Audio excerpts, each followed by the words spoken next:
Hello everyone, welcome back to Initial Solution.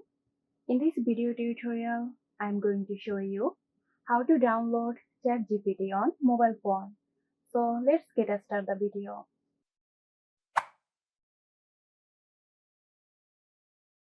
To download ChatGPT, open your Play Store or App Store on your mobile phone.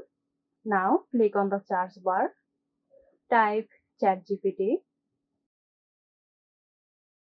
search for it, and here you will see the official ChatGPT app developed by OpenAI.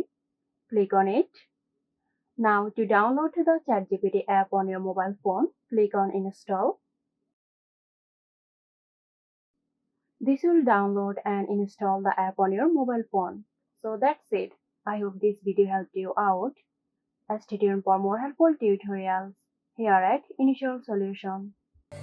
This video is sponsored by Girosoft. Girosoft offers graphic design, UI UX design, digital marketing and web development. Elevate your brand with Girosoft today. For more details, check the description box.